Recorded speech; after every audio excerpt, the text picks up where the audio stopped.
Well, welcome back, everyone, and here we go down George Orwell's worst nightmare rabbit hole. Former Big Brother contestant who tried to expose pedophile ring found dead. An Argentinian model and former Spanish Big Brother contestant who claimed to have evidence about a VIP child abuse ring has been found dead from a suspected drug overdose.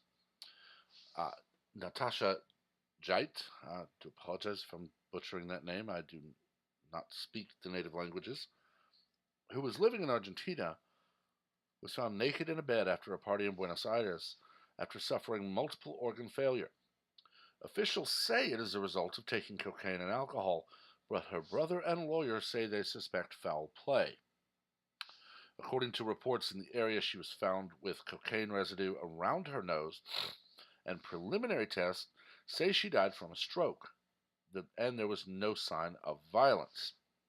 But suspicions have been aroused after three witnesses fled the scene before police arrived. Natasha had recently received threats to her life and said that she had been raped after claiming she knew of a pedophile ring involving journalists and politicians in Argentina. Her lawyer and brother are calling for a full inquiry into her death as they believe it may have been set up. Her brother said that she did not take drugs as a result of advice from doctors who warned her of serious consequences if she mixed them with medications she was on. This is just Seth Rich version 3. They couldn't mug Seth Rich and kill him in an alley and not steal anything, so he died while being treated, even though doctors say that's not true, or they did until they were told to shut up or die. We have people who have been found floating in the ocean or in rivers or just vanish. Now, this young woman who apparently was going to blow the whistle on a pedophile ring, child abuse, sexual predators, she's been found dead. Despite someone saying that she did not take drugs because of medication she was on, officials said, no, it was cocaine and alcohol. There was no foul play.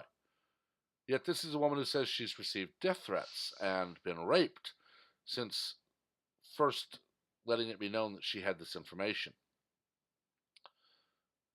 This is a pattern, honestly, that is going to get worse until someone decides to just shut it down. People are now afraid to turn in criminals and at any level. I mean, this is Tony Soprano level crap. This is Vito Corleone level crap. You don't go to the police because if you go to the police, you'll end up sleeping with the fishes. Although in this case, she wound up set up to look like she OD'd. Where does it end? How many people have to die at the hands of these so-called elite who decide that since they like their perversions, they get to kill indiscriminately to protect themselves? We've heard about the supposed island where Clinton and the rest of them would go. We've heard about all of these things, and people who know too much end up dead. I can tell you that, one, I don't know any of them. I don't have any dirt on them. But I am a critic of all of them. I am not suicidal. I do not do drugs. So, what's going to come out? Say I find something, and all of a sudden, they say they found me in my car with a pound of coke and half of it already snorted and alcohol everywhere and blah, blah, blah. How fast are they going to intimidate my family into saying, well, that's not true? This is how they operate. They're working on her family now.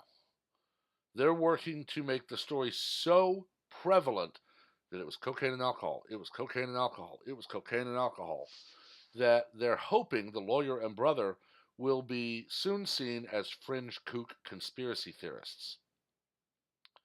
That's the only way they can protect themselves, is to hide all evidence and to make it look so obvious.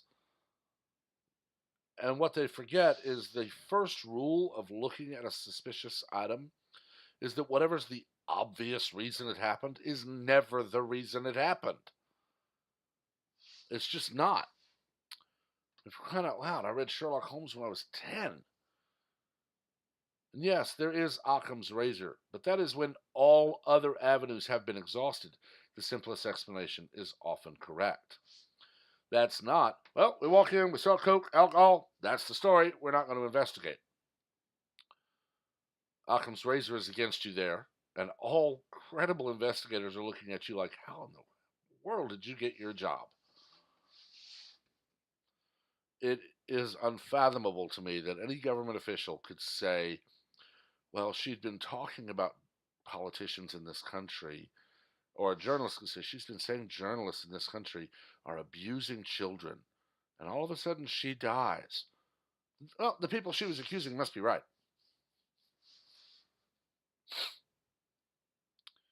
It is more and more obvious every day with how fast the media rushes to only publish what the people in power want published, that they're all in on it.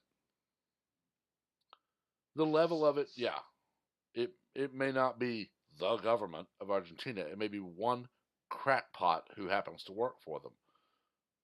But why is the media not saying, okay, we have two sides to this story. We need to dig and find out which one's correct? Why is there not a media sandstorm around this saying, we don't know what happened. We want to know what happened? And that's a question I honestly can't answer. What I see from this story is a beautiful young woman who happened to enter a world that showed her the dark side of humanity.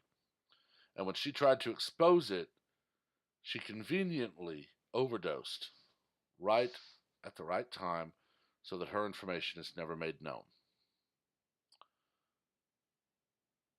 Nothing in this world is that convenient. It's just not. But we have people who run with stories that say, well, it just happened. And then a week later, they run with stories with zero proof as if they are completely plausible and we must investigate. And it all needs to stop. I mean, honestly, the media industry itself may need to be torn down and rebuilt.